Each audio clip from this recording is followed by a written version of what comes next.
السلام ناظرین، پنجاب گورنمنٹ اب آپ کو پیسے دے گی، سرپرائز نہیں ہونا۔ پنجاب گورنمنٹ پرائیویٹ کمپنی کے ساتھ مل کے اب آپ کو پیسے دے گی اگر آپ چیزیں ریسائیکل کریں گے۔ بازار بڑا اچھا انیشیٹو ہے، بڑا ایکسائٹنگ ہے لوگوں کے لیے، لیکن یہ کہانی اصل میں کچھ اور ہے۔ ہم آپ کو بتاتے ہیں کیا ہے۔ پنجاب گورنمنٹ نے کہا ہے کہ اگر آپ 20 1.5 لیٹر بوتل اور 40 ہاف لیٹر بوتل مشین میں ڈالیں گے تو آپ کو 1000 روپیہ ملے گا۔ کباڑیے کا ریٹ اس سے کئی گنا زیادہ ہے۔ یہ فرضی پالیسیز ہوتی ہیں، اس کو کرنے کے لیے سرکار کو سبسڈی پے کرنی پڑتی ہے۔ یہ پیسہ کہاں سے آئے گا؟ میری اور آپ کی جیب سے۔ جب ہم آپ کو کہتے ہیں کہ کچھ کام سرکار کے ہیں، کچھ کام سرکار کے نہیں ہیں، رادر دین لیجسلیٹ کرنا کہ پلاسٹک ویسٹ ڈسپوز کیسے ہو، سرکار نے ایک فرضی پالیسی آپ کی آنکھوں میں پھینک دی کہ جناب اب ریسائکلنگ زیادہ ہو جائے گی۔ کیا پروڈکشن آف پلاسٹک باٹلز کم ہوں گی؟ پرابلی ناٹ، کیونکہ آلریڈی جو پلاسٹک باٹلز ہیں میجورٹی وہ کباڑیے اٹھا کے واپس انہی کمپنیز کو بیچ دیتے ہیں۔ تو یہ کمپنیز اب آپ سے سستی بوتلیں اٹھا رہی ہیں، ساتھ ہی ساتھ گورنمنٹ سے سبسڈی بھی لے رہی ہیں اچھا کام کرنے کے لیے، اور موسٹ پرابلی گرین انیشیٹو کے تحت ان کو کوئی نہ کوئی ٹیکس بریک ملے گا۔ تو بیسکلی جب ہم نے آپ کو کہا تھا کہ یہ جو بجٹ ہے یہ لارج کمپنیز کے لیے بنا ہے، تو اس کی ایک مینیفیسٹیشن تو ہمیں نظر آ گئی ہے۔ ہم نے کہا کہ اس خوشخبری سے آپ کا شام ہم آغاز کریں کہ اگر آپ 1000 روپے چاہتے ہیں تو پہلے آپ 20 1.5 لیٹر کی بوتلیں اکٹھی کریں، 40 ہاف لیٹر کی بوتلیں اکٹھی کریں۔ یہ بہرحال تو انہوں نے یونیورسٹی کیمپسز میں مشینز لگانی ہیں، تو اب یہ بچوں کو کباڑیے کام پہ ڈال رہے ہیں۔ کباڑیے کام کرنے میں کوئی دقت نہیں ہے، کوئی روزگار کمانے کا طریقہ جو جائز اور حلال ہے اس سے محنت کرنی چاہیے، پر جن بچوں کو ہم نے تعلیم پہ لگانا تھا، ان کو ایجوکیٹ کرنا تھا، ان کو ہم ان ایشوز میں انوالو کریں، اور پھر جب ان کو ایشوز میں انوالو کرتے ہیں تو پھر ہم لمٹ بنا دیتے ہیں کہ آپ نے پولیٹیسائز نہیں ہونا۔ جب وہ انوائرمنٹ کے بارے میں سوچیں گے اور دیکھیں گے کون فیوریبل انوائرمنٹل پالیسیز بنا رہا ہے ایز اے پولیٹیکل پارٹی، تو اس کے سپورٹ میں وہ کھڑے ہوں گے۔ تو at the same time Punjab government, central government کہتے ہیں کہ اسٹوڈنٹس کو پولیٹیسائز نہ کرو، پھر ایٹ دا سیم ٹائم وہ پالیسیز بناتی ہے اپنی اعلیٰ کارکردگی دکھانے کے لیے انہی اسٹوڈنٹس کے لیے۔ کیا یہ کھلا تضاد نہیں ہے؟ ٹھیک، تو یہ آپ کے سامنے ہو رہا ہے۔ اسی کے ساتھ ساتھ ویسے ٹک ٹاک کی دنیا کے اندر کچھ لوگوں نے مل کے جو ٹک ٹاک کے سبلنگز ہیں انہوں نے مل کے 13 کروڑ روپے کی چوری کی ہے ایک کاروباری کے گھر سے۔ انٹرسٹنگلی انف انہوں نے جو طریقے واردات کیا، یہ فیک FIA کے آفیشلز بنے، ان کے یونیفارم پہنے، انٹری کی، اور پھر انہوں نے یہ چوری کمٹ کی۔ کراچی شہر کے اندر یہ ہونا کوئی بڑی بات نہیں ہے۔ جو لوگ پکڑے گئے ان کا نام ہے یسرا، نمرا، شہریار اور شاہروز۔ انویسٹیگیشن آفیسر نے ریویل کیا کہ یہ لوگ ہائیس سے پہلے ٹک ٹاک پہ بہت ایکٹیو تھے، ریلز ویڈیوز وغیرہ بناتے تھے، اور چھوٹی موٹی ان کی پاپولیرٹی بھی تھی۔ اب کراچی جیسے شہر میں جو میٹروپولس ہے، جو PPP چلا رہی ہے اس وقت، ان کا میئر ہے، CM بھی خیر PPP ایک ہے سندھ کے اندر، تو وہاں پہ چھوٹے بچے یہ بولڈنس دکھا رہے ہیں اور ٹک ٹاک پہ انفلوئنس بھی دکھا رہے ہیں، پھر جا کے دن دہاڑے ڈکیتیاں بھی کر رہے ہیں۔ اصل میں ہوتا کیا ہے کہ جب آپ اپنے اسٹوڈنٹس کو پولیٹیسائز کر دیں اور پھر آپ ان سے توقع کریں گے وہ پولیٹیکل ایکٹیویٹیز میں پارٹ نہ لیں، تو پھر یہ رزلٹ نکلتا ہے کہ اپنی روزگار کے لیے لوگ کچھ بھی کریں گے۔ مہنگائی کی اسٹریک ختم نہیں ہوئی تھی۔ AROI کے مطابق پیٹرول کی قیمتوں میں ہائی سپیڈ ڈیزل میں 14.86 پر لیٹر اضافہ ہونا ہے، اور پیٹرول کے ریٹ میں 11.43۔ اب یہ جو رائز آنا ہے یہ 1 جولائی کے بعد آنا ہے۔ ہم نے آپ کو بجٹ کے وقت ہی کہا تھا کہ پیٹرول آپ کا ڈیفینیٹلی مہنگا ہونا ہی ہونا ہے۔ سرکار آپ کو بتائے گی کہ یہ آفٹر افیکٹس ہیں ایران اور اسرائیل کے وار کے، جو ڈسرپشن تھی تیل میں۔ ظاہر ہے ہمارے پاس 1 مہینے پرانا اسٹاک ہوتا ہے جو بک رہا ہوتا ہے، تو لہٰذا تیل مہنگا کیا جائے، لیکن یہ سراتن جھوٹ ہے۔ اس کی وجہ یہ ہے کہ میجورٹی اس کے اوپر ٹیکس ہے، اور اس ٹیکس کا اضافہ ہے IMF کو پتہ ہے کہ پاکستان کے اندر جو پرسنل انکم ٹیکس ڈکلیئر ہوتی ہے FBR کو، اس میں لوگ ہیرا پھیری کرتے ہیں، تو جو انڈائریکٹ ٹیکسیشن ہے GST کی مد میں یا کسی بھی کیپیسٹی چارج کی مد میں، وہ آپ پہ لگا دی جائے۔ تو تیل تو لینا آپ کی مجبوری ہے، لہٰذا اس کے اوپر تگڑا ٹیکس لگایا چاہیے۔ اب ان ساری پرابلمس کے درمیان پنجاب گورنمنٹ کا فوکس کس چیز پہ ہے؟ پنجاب گورنمنٹ کا فوکس اس چیز کے اوپر ہے کہ جو اپوزیشن نے شور مچایا تھا مریم نواز صاحبہ کی تقریر میں، ان کا کیا کیا جائے۔ پہلے تو 26 لوگوں کو سسپینڈ کیا گیا، پھر 4 اپوزیشن اسٹینڈنگ کمیٹی ہیڈز کو ریموو کر دیا گیا۔ انٹرسٹنگلی انف اس سے لوگوں کے اندر کوئی فرق نہیں پڑا۔ اس کی وجہ یہ ہے کہ ہمارے سیاستدان، ہماری عوام میں اتنا بڑا گیپ آ چکا ہے کہ لوگوں کو فرق ہی نہیں پڑتا کہ پارلیمنٹس میں کیا ہو رہا ہوتا ہے، کیونکہ ہم نے پارلیمنٹس کی پاور افیکٹولی نکال کے CMs کو دے دی، اور CMs کی سلیکشن اور PMs کی سلیکشن کا پروسیس عوام سے لے کے کسی اور جگہ ہی دے دیا۔ لہٰذا اب نہ عوام بجٹ پڑھنے میں انٹرسٹڈ ہوتی ہے، صرف اس کے آؤٹ کمز کو بھگتتی ہے، نہ وہ انٹرسٹڈ ہوتی ہے IMF کے وائٹ پیپرز پڑھنے میں، صرف اس کے آؤٹ کمز کو بھگتتی ہے۔ اور اس سے کیا ہوگا؟ ایک پاپولیشن جس کو ٹرسٹ نہیں ہے اپنی گورنمنٹ میں، اس سے کیا ہوگا کہ لوگ واقعی اپنی پرسنل انکم ٹیکس پہ چیزیں ڈکلیئر نہیں کریں گے۔ ہوا کیا کہ 47 کے اندر جب سامراج چلا گیا تو عوام اور سرکار کا کوئی ریلیشن شپ نہیں بنا. ہم آج بھی سرکار کو سامراج کی طرح دیکھتے ہیں, اور سامراج کے خلاف بغاوت کرنا تو ہم اپنا فخر سمجھتے تھے. ان لوگوں کو ہم ملک سے محبت کرنے والے کہتے تھے. ہم نے کئی اس طرح کے لوگوں کی کہانیاں 47 کی پہلے سنی ہوئی ہیں جو چھوٹے چھوٹے ٹولیوں میں سرکار کے خلاف لڑتی تھی, مہمیں چلاتی تھی, اور ہم ان کو آئیڈیلائز کرتے تھے. پوسٹ 47 کیونکہ ہم نے ریلیشن شپ ڈیولپ نہیں کیا اپنی عوام کے ساتھ, تو آج بھی ہم ان لوگوں کو آئیڈیلائز کرتے ہیں. ملک ریاض کی جو آئیڈیلائزیشن ہے وہ یہ ہے کہ ایک غریب بندہ اٹھ کے اتنا امیر ہو گیا, جس مرضی طریقے سے بھی امیر ہو وہ میٹر نہیں کرتا. اس نے سسٹم کو فائٹ دے دی, ایک سسٹم جو اس کو ویلکم نہیں کرتا تھا, کیونکہ یہ ایک ایلیٹ کیپچر کا سسٹم ہے. اگر آپ صحیح جگہ سے تعلیم نہیں حاصل کرتے, صحیح خاندان میں پیدا نہیں ہوتے, صحیح زبان نہیں بولتے, تو آپ کی حیثیت کوئی نہیں ہے پاکستان میں. تو جب اس اسٹیریوٹائپ کو کوئی توڑتا ہے تو اس کو ہم سیلیبریٹ کرتے ہیں, بے شک وہ کرمنل ہو, بے شک اس کا کام کرنے کا طریقہ کمپلیٹلی انلیگل اور فراڈولنٹ ہو. یہ گیپ ہے سرکار اور عوام میں. جب یہ بجٹ بنا اور پنجاب کے لوگوں نے کہا, جو پنجاب کے ایم پی ایس تھے, پی ایم ایل این کی, کہ جناب یہ ٹیکس فری بجٹ ہے, ٹیکس فری بجٹ ہے, تو ہم ہنس پاگل ہو گئے تھے. یا تو ٹیکس کا مطلب کچھ اور ہے, فری کا مطلب کچھ اور ہے, یا ان کو بجٹ کا ہی مطلب نہیں پتہ. اس بجٹ میں سوائے ٹیکسیشن کے تھا ہی کچھ نہیں. اگر آپ ایک بھی شعبہ دکھائیں جہاں پہ گورنمنٹ نے ریلیف کریٹ کیا ہو, ہمیں تو ابھی تک نہیں ملا. ان فیکٹ وہ ایریاز جو آپ کی اکانومی کے گرو کر رہے تھے, لائک دا ٹیک انڈسٹری, جو ڈیجیٹل ایج کا فائدہ اٹھا رہے تھے, انٹر کنیکٹیوٹی کا فائدہ اٹھا رہے تھے, ان پہ مزید ٹیکسز لگا دیے گئے without providing any security and stability. جب آپ کے ملک میں انٹرنیٹ بند ہوتا ہے, یہ سارے کاروبار بند ہو جاتے ہیں.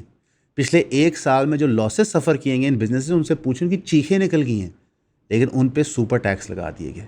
کیوں؟ کیونکہ وہاں پیسہ نظر آ رہا تھا. اور یہ سرکار صرف اور صرف پیسے کی بھوکی ہوتی ہے. وہ چاہے پرائیویٹ بینک سے لون کی مد میں ہو, چاہے آئی ایم ایف کی مد میں ہو, چاہے تیل کی قیمت بڑھانے کی مد میں ہو, چاہے سپر ٹیکس لگانے کی مد میں ہو, تو پھر آپ اس ملک میں کاروبار کیسے کریں گے؟ ناممکن ہے.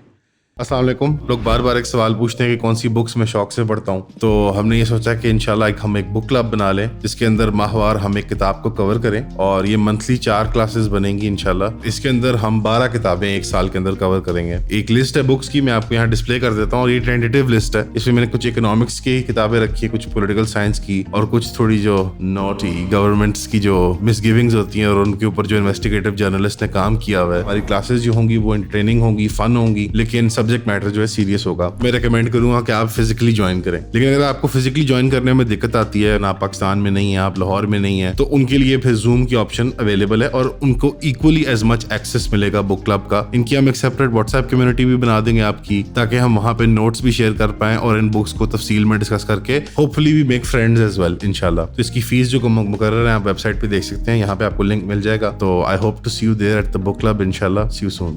عدالتیں جنہوں نے ہماری پروٹیکشن کرنی تھی وہ کمپلیٹلی پولیٹیکل کنٹرول میں آ چکی ہیں. پریزیڈنٹ زرداری نے نوٹیفیکیشن دے دی ہے جسٹس سرفراز ڈوگر کی ایز اسلام آباد ہائی کورٹ سینئر موسٹ جج. انٹرسٹنگ انف اب وہ چیف جسٹس بن گئے ہیں اسلام آباد ہائی کورٹ کے. اس کا کیا مطلب ہے؟ ایک بندہ جو ابھی پروموٹ ہوا ہے نیچے سے, اس کو آپ نے چیف جسٹس بنا دیا. ابھی اس کا ٹریک ریکارڈ ہی اسٹیبلش نہیں ہوا ڈیسیجنس کا. ہمیں پتہ نہیں چلا وہ کس قسم کا جج ہے, وہ مسنگ پرسنس پہ کیا سوچتا ہے, ٹیررزم کیسز پہ کیا سوچتا ہے, فائنینشیل میٹرز پہ کیا سوچتا ہے. اس کو چیف جسٹس اپوائنٹ کر دیا گیا. کیوں؟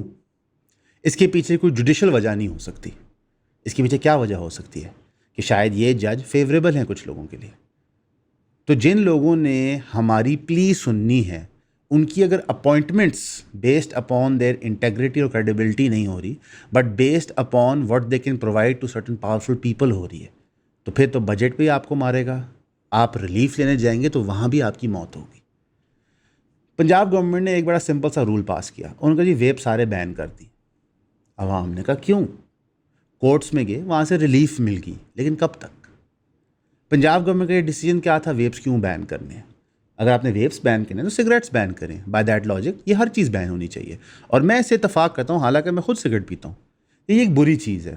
سرکار کو اس پہ پیسے نہیں کمانے چاہیے, سرکار کو بری چیزیں روکنی چاہیے, تو بین کر دیں. لیکن یہاں پہ فرق آ گیا کہ ویپ لابی اتنی تگڑی نہیں تھی اور ٹبیکو لابی زیادہ تگڑی تھی. ٹبیکو لابی جو ہے وہ گورنمنٹ کو وائے کر سکتی تھی, ویپ لابی نہیں کر سکتی تھی. ویپ لابی نے وکیل کر لیا اور جا کر انہوں نے ہائی کورٹ سے اسٹے لے لیا. لیکن یہ کوئی سلوشن تو نہیں ہے نا. پرابلمز ہماری اس طرح تو نہیں ایڈریس ہو سکتی. تو یہ ایک ہارش ریالٹی ہے. سوات والے انسیڈنٹ کو جب انویسٹیگیٹ کیا جاتا ہے تو پتہ چلتا ہے کہ اللیگل مائننگ اور ارسپانسبل مائننگ کی وجہ سے بہت ساری پرابلمز کریٹ ہوتی ہیں. یہ کس کی زیر نگرانی ہو رہی ہیں؟ فیڈرل گورنمنٹ کے اور پروونشل گورنمنٹ کے. جب منرلز ایکٹ پاس ہونا ہے تو اس پہ تو بہت بحث ہونی ہے کہ عمران خان مائنس ہو گیا پلس ہو گیا, یہ بل کون لے کے آ رہا ہے, شہباز شریف کا کیا انٹرسٹ ہے, آرمی کا کیا انٹرسٹ ہے. لیکن جب کوئی چیز ملک میں ہو رہی ہے تو اس کے ایس او پیز ہی نہیں فالو ہو رہے.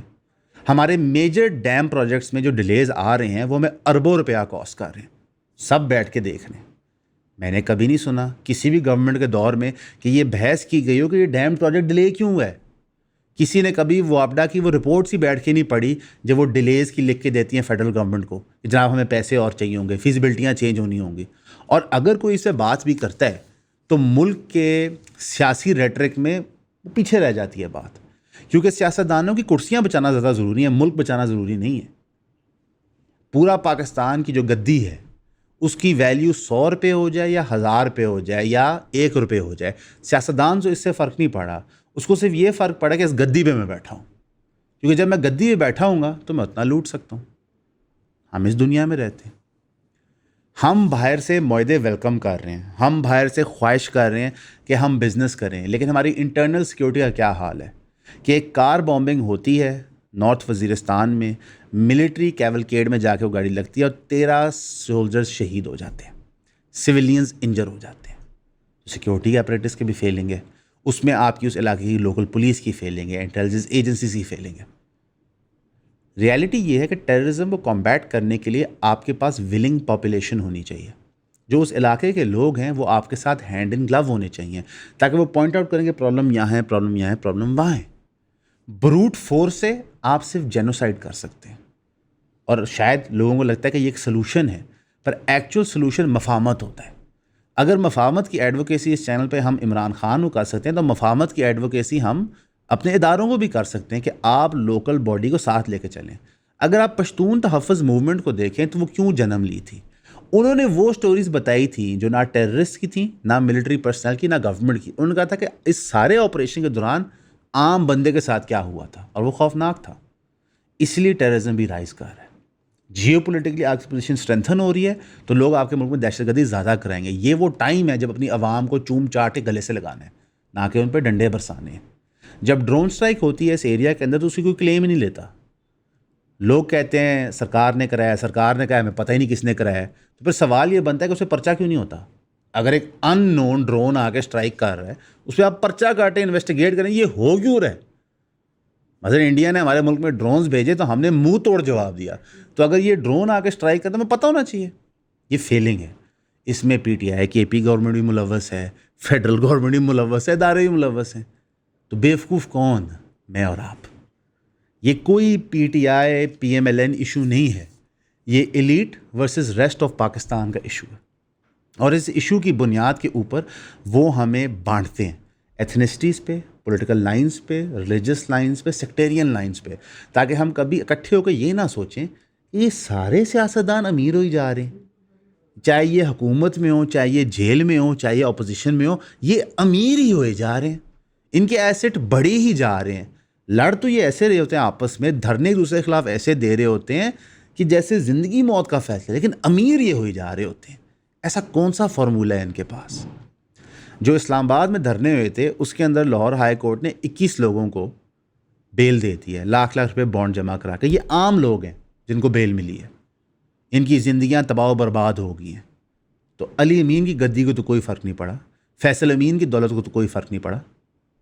جو یہ کیسا ریلیشن شپ ہے؟ پولیٹیشنز نے عوام کو پروٹیکٹ کرنا ہوتا ہے, ان کی شیلڈ بننا ہوتا ہے, ان کے لیے تلوار بننا ہوتا ہے. ہمارے ہاں کہا جاتا ہے کہ عوام ہماری شیلڈ اور تلوار بنے تاکہ ہم اور امیر ہو سکیں. مثلا نواز شریف صاحب نے 90s میں کہا کہ سپریم کورٹ پہ چڑھ دوڑ پڑو تاکہ نواز شریف صاحب کے بلینز بچ سکیں. زرداری صاحب نے کہا کہ شہیدوں کا خون ہے ہماری پارٹی میں تاکہ ان کے بلینز بچ سکیں. عوام نے پورے پاکستان کو آگ لگا دی جب بے نظیر صاحبہ کو گولی مار دی گئی تھی.